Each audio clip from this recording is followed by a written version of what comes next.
Good morning, everybody.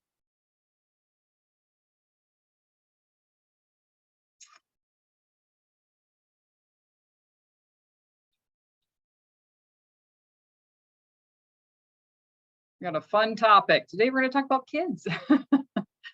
We're always trying to figure those out. I see those questions a lot. What do I do, right? So, all right, letting some people in. As always, I like seeing people's faces. It's great to see. I have a bigger screen now, so I can see more faces at the same time.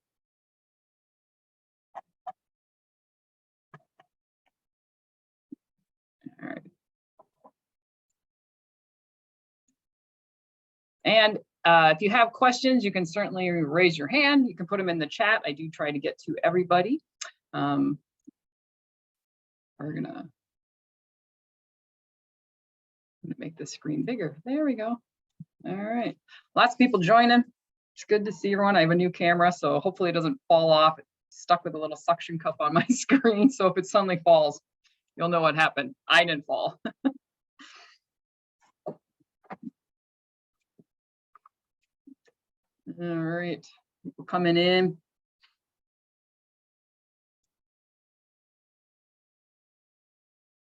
Anybody else dealing with the forest fires of Canada? Those of us up here in the Midwest are dealing with it a lot.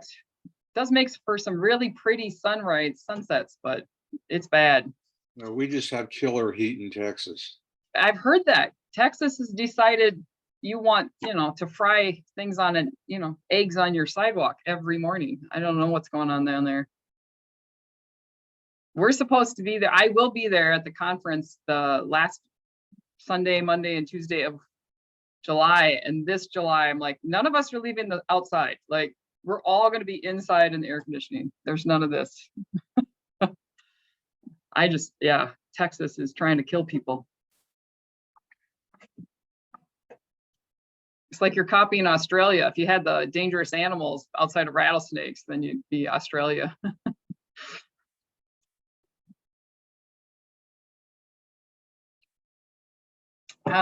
Just letting you know I resent out the invite because I was just showing you what July's things are going to be next week, 4th of July. If you don't make it, I totally understand. They will be recorded, but it'll be the Thursday, obviously, after the 4th. We have a guest speaker. Joshua George is actually one of my agents, and he's my baby brother. He works for me, and he does a phenomenal job. There he is. He does a phenomenal job at dental, whether he wants to or not, he just does. He got into dental because it is absolutely like the #1 thing people ask for. And if you're not asking them, all right, I got your health cut done, would you like dental? You're just missing out. You're never going to make a living selling dental. You're not. But there's a lot of good reasons to do it. It opens up the conversation for other things besides dental. And that's when they will start to click in their head, your client, that, oh, this agent does more than just health insurance. So even just by saying dental, they may go, do you do life insurance? Yes, I do. Do you do, I heard there was cancer, or they tell you what their employee benefits were. So especially if you're working with retirees, that's kind of our niche, is the people who want to retire. Ask them, what was your employee benefits? They may tell you, oh, I had this, this, this, and this. And you can go, I can get you all that back. So don't be afraid to ask for dental. And so we're going to talk about that next week, just why you should do it, kind of how Josh's brain works. For those of you who like numbers, you might go, oh, okay, I can see where you're coming from. And then we're also going to talk about kind of how to handle it when somebody's group coverage is ending in the middle of the month. It's not a hard and fast rule, but just some general guidelines, best practices, refunds on those premium payments. When does it happen? When doesn't it happen? And what to do when the client's behind on payments. This comes into play at the end of the year. I love seeing these faces. When somebody is behind on their payments in November and you're enrolling them for January, you kind of need to know what that means. So we're going to talk about that. We are going to talk about newborns, how to handle them, because that one is another one that's just odd, right? And I want to make you, oh, you got air warnings in New Jersey, Jessica, that's crazy. I do want to warn you that I'm trying to make it efficient. That is how I do it. Why? I don't want you to spin your wheels when there's a much faster and easier way. With children, when they're born, you don't need a bunch of proof that they exist yet. Just get them on the coverage. I've only ever run into, I used to have a kind of a webinar that was like trick the expert, and I wanted people to bring me their weird scenarios that had come up to see if I had an answer. And I had one that I kind of knew the answer and I couldn't fix it. A child was born in December and they didn't tell the agent until February. And I can't backdate last year's. You can't do anything with last year. So that one had to go to the marketplace. But just kind of how to handle when you've got children. All right, I think we got a good chunk, about 5 minutes in, we got 53 people on. This one is kind of complicated. So I'm doing the not bare minimum, but that's kind of what I'm doing. This is going to be more of a lecture. I will send out my notes to you when I send out the recording so that you can kind of see the notes again, see what I'm doing, what I'm talking about. So this is a little bit more of a lecture than other times because it's complicated and I'm not gonna be able to hit every unique scenario that can come up. There's just no way. But I think what my plan is, I'm hoping that you're going to understand the why behind some things so that when those unique scenarios, you can come up, you can go, all right, I think I have a why. If you think the scenario comes up and you're like, okay, this is the situation, here's what I think is the solution, you can certainly send me that as a message on Facebook or shoot me an email. I'll be happy to go, yep, sounds like you're on the right path. Or, hey, here's this weird, odd situation about that you have to be aware of. On this call, I've got 54 people now that have added. How many of you have started to realize that this is very different than Medicare? Right? I mean, it's very different. If we were brand new Medicare agents to the brand new Medicare, okay, I think it's celebrating 58 years. 58 years Medicare has been around. They were just as confused as we are right now with ACA. They were just as people were up in arms. Why? How dare you take my money? Okay, how dare you require this? There was a lot of angry people, believe it or not, when the Medicare was passed. And now, of course, if you tried to take it away, there'd be old people in the streets with, pitchforks. And now, so we are in that flux with ACA. The government threw some stuff together going, this kind of makes sense. And they threw it out there and they didn't really coordinate. If they were coordinating with the rest of the government, Social Security and IRS, this would make life a lot easier. One of the things I've noticed, you enter in somebody's Social Security, but they tell you they're getting $1,200. And in reality, they're getting, $1,372, but, they're getting a tax credit. It would say, send us proof of income. You're like, oh, okay, we're off by $100. If the system was smart, it would not just go, hey, that what we see on the Social Security is 1,372. It would just autofill it, right? That would be like, okay, the system's working. You put in somebody's name, Social Security, you get to the income and boom, it would already be there. Here's the gross amount of Social Security. So it's not a smart system. This is still trying to figure things out. So I want you to remember that when I start telling you about some of the family stuff. So college kids, they're the easiest. If they are in the same state as the parent, when you go into the application, every person, it says, do they all live at the same address? The answer is no. So if the kid is in a different, if they're in the same county, no big deal. But if they're in a different county, say no, that child is living somewhere else. Put in the child's address. So around here, Madison is a really big one. We have a lot of kids that go to Madison. So I will say the parent lives in Duluth and the kids are going to Madison. Once you finish the application, it will have them split. It'll say, all right, pick the parent's plan based on their county. You click it, and then it'll say, pick the plan for the kid. So it's really easy. It will be 2 different paths. I kind of let the parent or college kid dictate it a little bit. The first thing you have to have them do is find out, does the college the kid is going to have coverage? Most of them do nowadays. or they've got a clinic, right? They've got something for those short things. So if they're like, yeah, my kid's really healthy, they never go to the doctor, and we're going to have them have their annual when they come home for summer, you can say, all right, do you want me to put them on your plan here and they're going to stay with their family doctor? Then just be aware, outside of emergencies, they're going to have to come home for everything. If they're a sports kid and they blow their knee out in college, they're not going to be able to get treatment for that there. They're going to have to come home to get treatment, or would you rather they stay there? And some kids are like, they're in college, but they stay there, right? They have apartments. They really aren't coming home. So then let the parent decide. If the parent says, no, they're going to come home, okay, technically their residence is mom and dad's. Or no, you know what, they're going to stay there. I want them to be able to get doctors there. Or maybe they have a counselor. They do mental health and they're going to see that person every week. Well, then they need to have coverage where they are. So first, find out if they have coverage at college. Second, decide, do they need the coverage where they're at, or if they need coverage if they need to be on the parent's plan, because they're not going to go to the doctor outside of emergencies there. So that's if they're in the state. If they're out of state, same thing applies. You need to find out, one, what the college has for insurance, and or if they have a clinic. Then that's where it's a little tricky. If they're just going to college there and coming home, then you actually do need to put them on either their mom and dad's plan, understanding it's only going to cover emergencies out of state, or decide that they're not a tax dependent and they're going to get their own coverage out of state.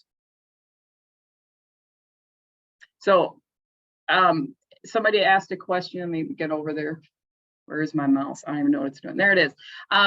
So would putting a college kid at a different address be a conflict? Nope. Remember your IRS. Do they ask you where's everybody's address when you fill it out? Nope. It just says, who's your tax dependent? So as long as they're a tax dependent, it doesn't matter if they're at a different address. If they're in a different state, it doesn't necessarily mess with the tax credit, but that's where you have to decide. I'm in Wisconsin, my kid's in Maryland. Well, are they going to come home for emergencies? Is it worth being a tax dependent? Maybe that Maryland college has insurance. Buy the college's insurance. A lot of them do have insurance you can buy. So you really have to figure that out. Some colleges have campus clinics. A lot of them do. Some of the big ones, the state ones, yeah, they have college clinics. So, all right, if it's something really short. Having a child no longer tax dependent, would that mess up student loans? Not the student loans, no. Student loans are somebody's co-signing. It doesn't matter if it's dependent. So if they're out of state, it's, again, the ACA hasn't caught up to that.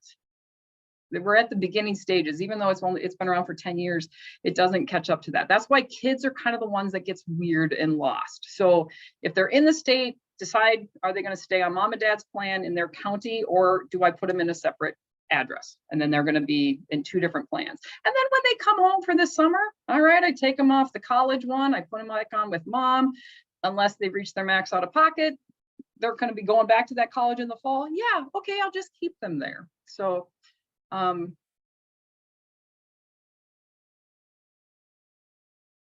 correct. So the college kid from another state, parents think, yep, he's there. A lot of time now, if your kid is hurt paying for the college sport, the college is going to cover it, but it's not usually major medical. So they do need to check that. You can get different coverage in a different state, but not on the same application. The marketplace is not smart enough. If you say the parent lives in Wisconsin and then you put a kid in a different state, it's not going to let you find that kid. You would have to do a completely separate application in that state. Now, you do have to pay attention, like Ambetter in the South, it's in a few states. That one does cover multiple states, but Anthem Blue Cross does not. Anthem Blue Cross is a franchise. So, this is, and I know not all states do short-term medical. There's a lot of states that don't, but guess what? Short-term is covered in New Jersey. It's covered in California. If I bought the short-term plan here in Wisconsin and my kid went to California coverage, it covers them. The short terms cover you nationwide. So you use mom and dad's address here where their technical residence is. They're just in college. It's not really a residence. It's like a temporary address. The short-term bought in a state that covers them will cover them. Correct. Short-term colleges, you have to find out what the college is requiring. Some require credible major coverage. Some don't. All right, we don't have enough time. We're gonna, like I said, I can't get into every single situation. I'm gonna get into now tax dependence, because that one is really, that's the other one that's a little bit tricky. So a person has a child that is not going to be on their health insurance, but they are a tax dependent. All right, example is, oh, I got some people coming in. The example is mom and dad's divorced. This year, it's dad's turn to claim the 2 kids, but the kids are on Badger Care under mom, but he gets to claim them. Wonderful. So you go into the application and you enter those 2 kids' names, dates of birth. You don't have to do social security numbers if they are not getting coverage for children. For spouses, you do, otherwise it causes issues with income. But for children, you don't have to put that social security because they're not getting coverage. Put the children's address as the parent that you are enrolling. Do not say they live with another parent. Don't, it's irrelevant. This is where you have to remember, this is not health insurance. This is IRS thinking. The IRS doesn't ask you when you say, I have 2 dependents, it doesn't say, where do they live? It doesn't care. The IRS does not care where your children live. The IRS cares who is going to be on your tax form. So remember, when you're filling out this application, you're not really filling out a health application, you're filling out a tax credit application. You're filling out the credit for the tax credit, which is going to connect to the IRS when they do their taxes. So when you do the rabbit hole of putting in the parent's name, the other parent, and trying to do their address, it doesn't do any good. It leads you down a rabbit hole that doesn't help, and sometimes can hurt, because then it's trying to get you to get all this information, and it's irrelevant because you have to remember IRS. Now this may change as this gets more worked out, as they try and figure things out, but most of the time you just keep them on the parent. They're not checking in. The health company that you said, you know, that's covering the 1 adult isn't going to go to their house and go, hey, you said you had 2 dependents. Where are they? I don't see them living here. So remember, IRS, you want to keep this as simple as possible. In fact, never say they're living with somebody else. No. You have to figure out, when somebody comes into your office, this is part of that fact finding, and it says, I got to cover my kid. Now we're talking about when you have to cover these dependents, because it's a divorce decree, because that's just their arrangement. These are the things you need to do. So you need to figure out what the goal is. Do they have to get the child covered by insurance? So find out, 1, is there an alternative? Does the other parent have employer coverage? Could they go on that? Does the parent that you're working with income and the other parent's income qualify that child for Medicaid? If the child's already on Medicaid, you can't put them on the marketplace. So you really have to do some fact finding. And can the child be claimed on the taxes of the person you're working with? And here's the big one. Are the parents friendly or hostile? I mean, that's really going to help dictate how this goes, right? You're going to have 2 parents that, all right, they just didn't get along as husband and wife, but they work together, right? They're like, no, whatever is easy. I'll just talk to my wife. I'll just talk to the mom. They'll do that. All right, that's going to help versus absolutely not. I am not talking to that person. All right, you need to figure those things out first. After you figure it out, and the parent that is coming into your office or on the phone with you, there is no way that child is going to go on the other person's carrier employer plan, and they are not going to get to claim that child. All right, it's just, all right, it is what it is. This is what you do. Now, assuming inside the same state. I'm going to pull up my Health Sherpa so that you can see what I'm going to do. This is the easiest way to do it. So assuming they're inside the state, let me share my screen. So here's my marketplace insurance or my Health Sherpa. All right. I put in the zip code and I run the quote for the parent. And I'm going to say my example is a parent. There's 2 kids. He gets to claim this one today, or she, the gender doesn't matter. Gets to claim one of the children, but has to cover 2 children. Run the quote. So my example, it's a family. Parent is 35 years old. The child they're claiming is 4, and they're going to make $45,000. All right. So I look down, I do my due diligence, and the plan they're going to take is going to cost $61.85. That's their tax credit, $60.85. Okay. Now, how much does it cost for the 9-year-old? So we come back up here. Remove the parent, put the age at 5, and get rid of the income. So the exact same plan down here, $219.39. So I'm going to add that up, $219.39 plus the $60. So now it's going to be $280.24. And the parent goes, okay, I can afford that. It is what it is. I have to do it. My child has to have coverage. I can do $280.24. Sometimes they see that rate, and that's when you find out maybe the relationship is amicable, and they go, yeah, that's more than I can do. Let me go talk to her. Let me go talk to him. But they say, for this example, they're going to say, yep, I can do it. $280.24. It is what it is. I'll do it. So then you go into the application and you run it as if they're both tax dependents.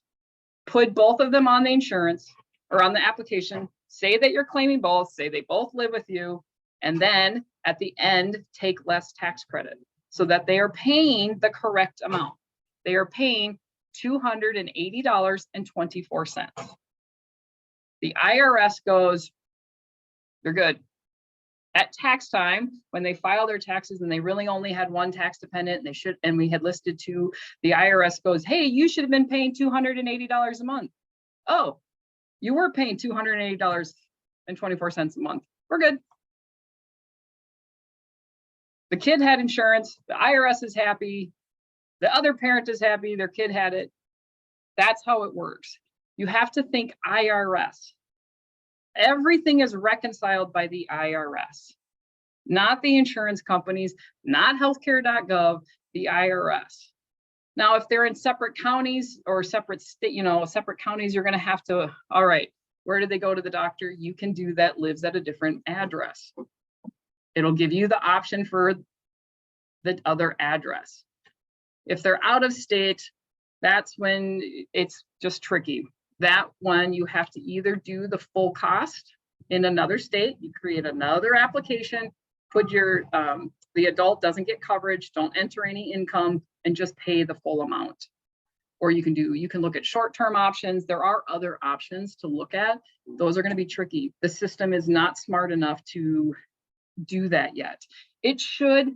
Hopefully, eventually, one application we go, yep, I have a kid who's in California and another one in New Jersey, and I live in Texas.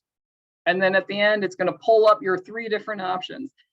But it's not smart. The system isn't there yet.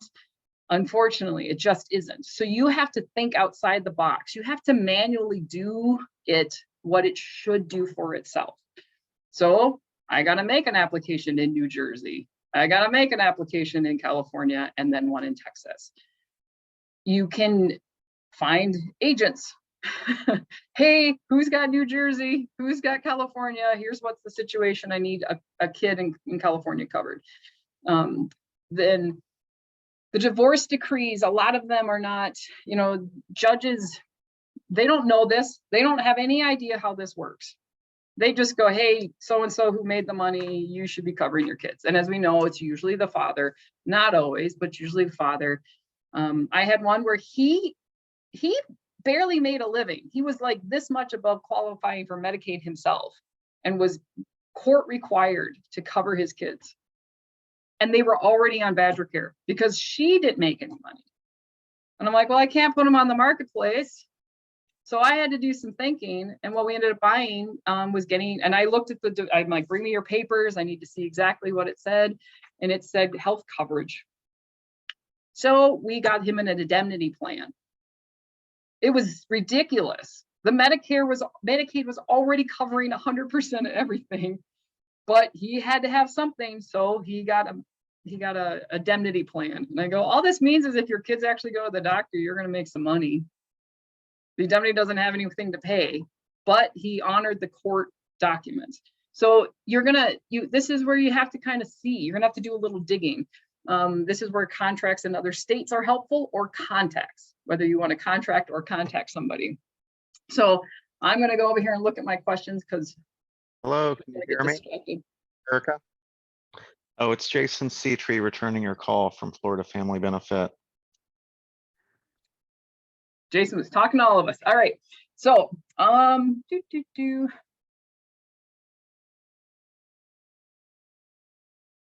looking at Sharon, asking the question ask if everyone lives at this address, because the out-of-state claim dependent wasn't applying for coverage.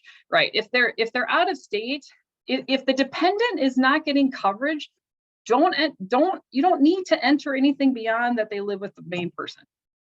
Because remember, this is for the IRS. They just need to see how many people did you say was a tax dependent on the application. You said you had 2. When you file your taxes, you have 2. That's all the IRS cares. The IRS does not say, tell me where your tax dependents live. They don't care.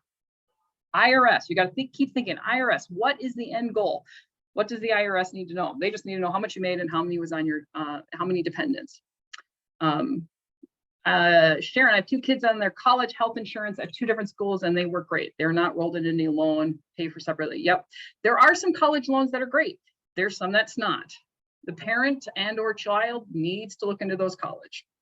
Brian, Christine, or any other knowledgeable person, what's the easiest way to buy a health Sherpa to add a spouse to an existing application? Just go in there and hit update. Find the application, hit update, and then just add them. It's really easy. You walk it through, and they'll be enrolled for July 1.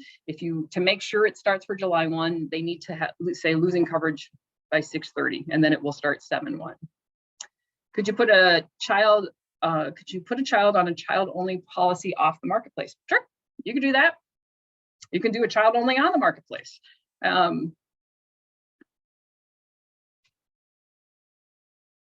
If doing a separate application because the child is in a different state and you do not claim them as your dependent, and the child has their own policy but no income, how do you handle it? That's fine. So are you doing this as the child if they're a dependent or not? If they're a dependent, then they're going to be part of the parent's income. If they're not a dependent and they're in a different state, and then that's going to be a little bit different. They can also look at the state Medicaid program. Every state is different. So that's where, is it worth them being a dependent? Maybe if they're dependent, they can't be on Medicaid, but now they can go on Medicaid because they're not a dependent. That's going to vary state by state. If there's more than 3 minor, rates are the same. Plans only charge for 3 dependent minors. Yeah, if you've got a bunch of kids, the rate is what it is. And I've seen people where because they made such low income that even when I subtracted the tax credit, they were still paying a very nice, very affordable rate. So that's going to depend on the income. When a child and parent are in different counties, I pick a plan that is in both counties to make it easier. Correct. You can do that. If the insurance company covers both, you have, Joe Blow Insurance Company covers both of this hospital and this one, and they're into, okay, yeah, you can pick the same carrier. It's when they're living in separate areas completely where there isn't the same carriers. You had a child was covered on Medicaid in another state, but the mother claimed as a dependent. He couldn't afford ACA, so he added a super high deductible short-term plan just to meet the criteria. Yep, it's really, like I said, the divorce lawyers, the divorce courts haven't caught up to this. I would love to get in front of some divorce lawyers and explain how this works, and some divorce judges. Really, it's the judges who make that decision so that they can understand how this works. And by the way, this is my only legal advice I've ever given somebody who is getting divorced, is not to have their basically their alimony and child dependent rolled into one thing called a house. It's got a term for it, because if that happens, the child support is rolled in, and now the person getting that has to claim it. You want that separate. And I don't think her lawyer knew that, because then it ends up affecting the tax credit. Couldn't the indemnity plan knock the family out of Medicaid? Nope. They couldn't, because it's not counted as income. Money you get from an indemnity plan, life insurance, those are not considered income. So no, it wouldn't kick them out. And the policy was written under the father, not the mother. So it wouldn't have affected it anyways. You just gave an example. Does the child have health insurance in 2 states? So like the short-term option and the Medicaid? Yeah, you could. California can only do an ACA child if the child is over 18. Well, then that's not a child, that's an adult. So again, state regulations are different, but that's not a child only. That would be an adult, so they're over 18. Does the college kid have a job and will file a tax return? Yeah, if they've got a job. I mean, I've had parents who are like, you know what, this makes sense. You know, let's take the example of a couple that makes $100,000 and their kid makes $14,000. I go, well, you could put them in your plan. You're really not going to get a tax credit. But if he's on their own plan at $14,000, they're going to get a cost sharing reduction plan that's amazing. And they go, oh, well, they're max out of pocket $1,700. Perfect. He's not going to be my tax dependent. He's going to go on his own. So you can do that. That's where you really need to have that conversation with the parent. You really need to understand that. And now, of course, remember, with CMS rules and regulations, the child also needs to approve you for doing this. A minor child can have their own policy in the marketplace when they do not qualify for Medicaid. Yeah, absolutely. If you are not putting the parent on, though I don't know how, if the parent has insurance through a job and they want the kid to be on the marketplace by themselves, sure, if they don't qualify for Medicaid. Yep. Why did the health Sherpa not send them to Medicaid when you put in 0 income? College different, planes. I don't know. I don't.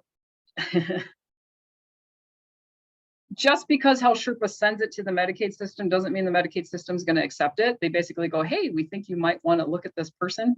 In fact, if you accidentally send somebody to the Medicaid system, that you have to tell them, hey, pay attention to the paperwork. If you say that they got denied Medicaid, it's not gonna send it at all. It doesn't compare anything. So I don't usually put 0 income and get it to the Medicaid system unless somebody really wants me to do it that way, in hopes that the Medicaid system gets them first.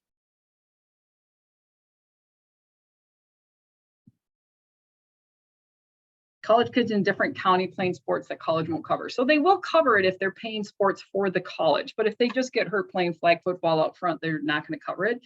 That's why you separate them. You put the college kid's address as separate, and then it's going to show you the insurance is in that county, the insurance options. If agent broker training explains things like this, we would all be further ahead. That is correct. But even FMOs across the country, I can think of about 3. Most of them are still ignoring the ACA. I don't know how many CRMs you have. I have Agency Block. It's a pretty decent CRM. They've got some amazing things coming down the pipe, by the way. First quarter, they got some awesome things, all for Medicare. And I'm like, all right, I need to talk to your developers. Like, I'm here, and you know what? I need more help than the Medicare people. Yeah, they've got the scope of appointment, and I get it. It's a pain in the butt. They have to get that every time. But I have to talk to every single one of my clients every single year. So the ACA is still a little bit of the redheaded stepchild that is slowly being invited to the family. So it would. I wish there was more training. That's why I do this every week.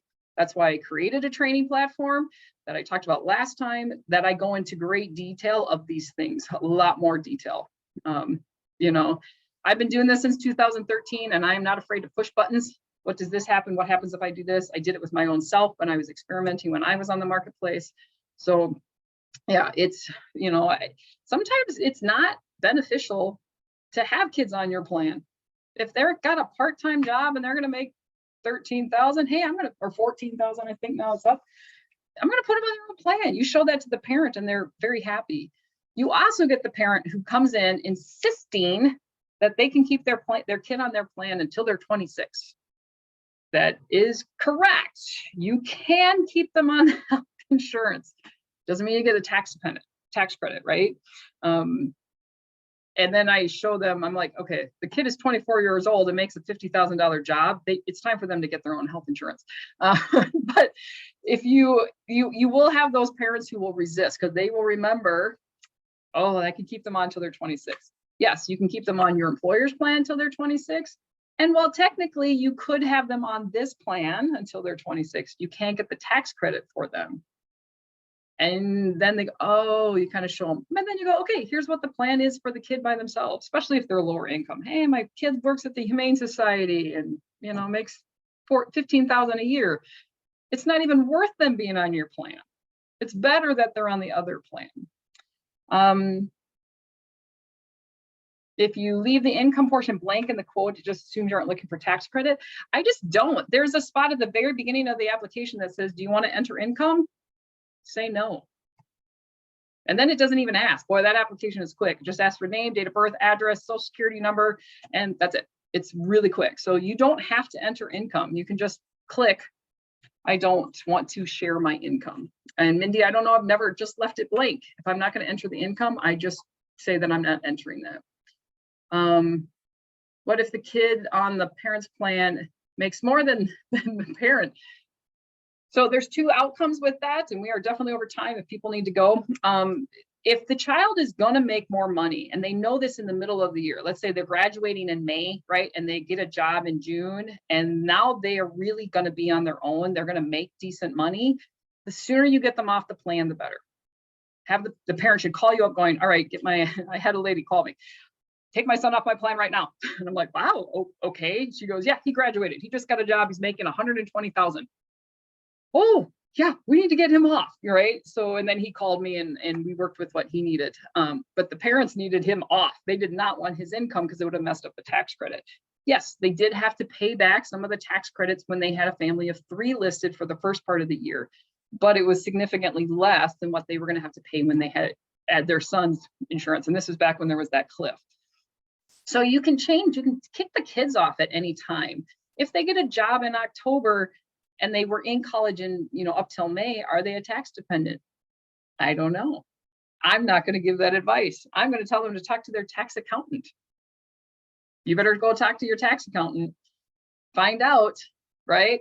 Are they or aren't they? Because I don't know those rules, regulations, they change. IRS rules change all the way up until, believe it or not, in February and March of the year that you have to file. So I'm going to put that on them.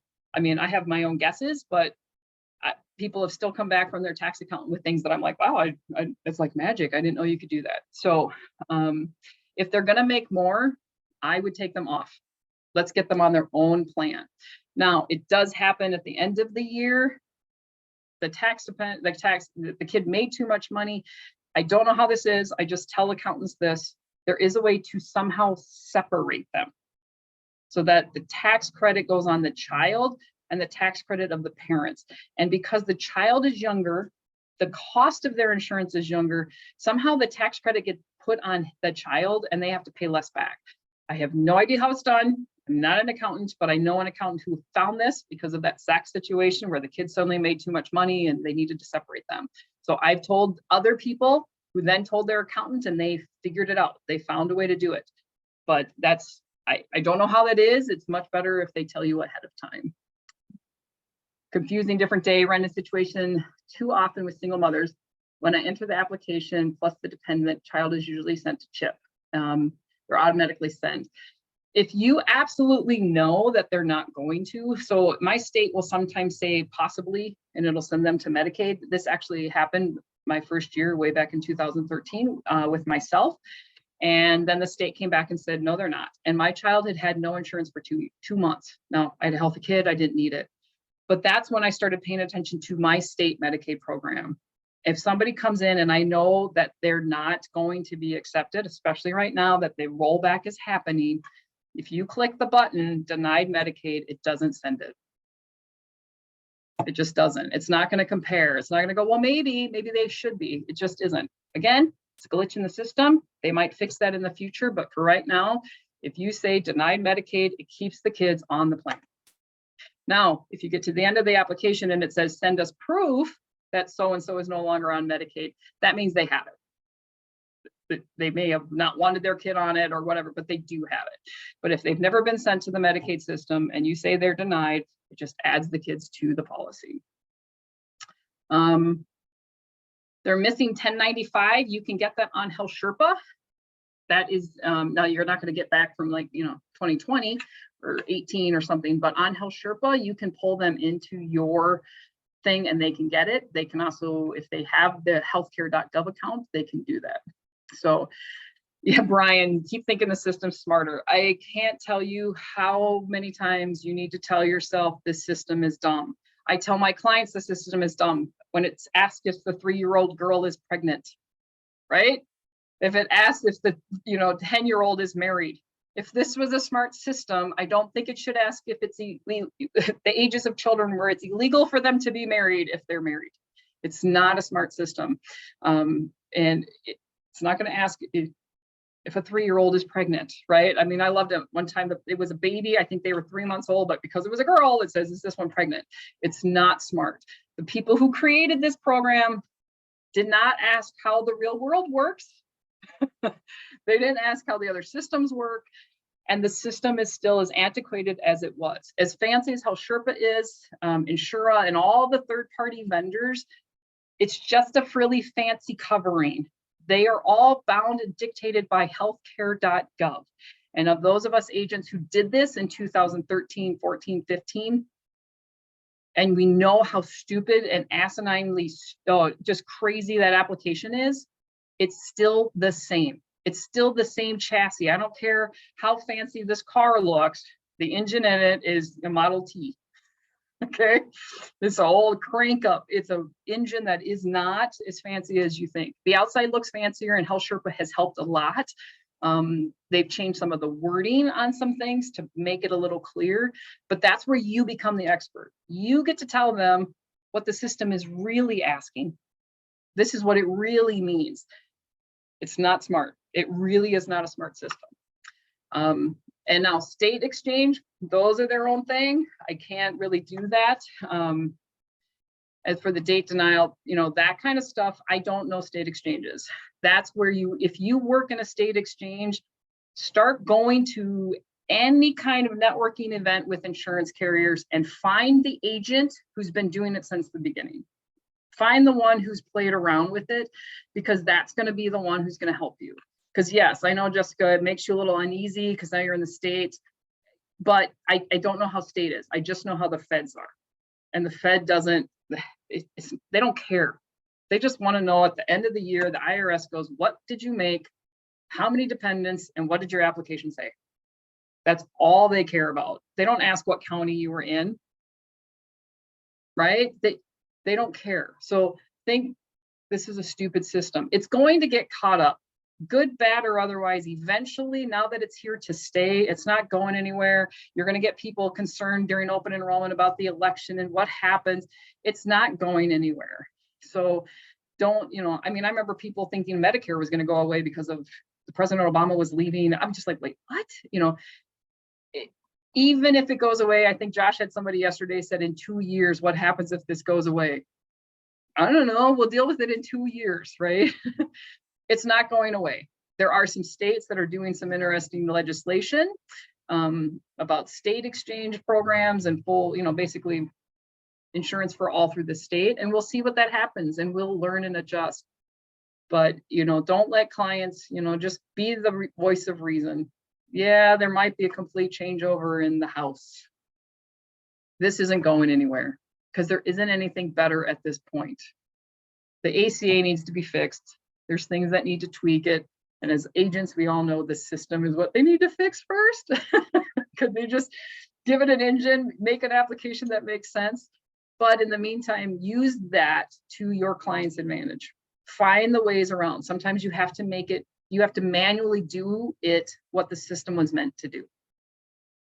Thank you, everybody. I will send out a recording and kind of my notes. I hope this kind of cleared up some things. Again, if super detailed questions, let me know.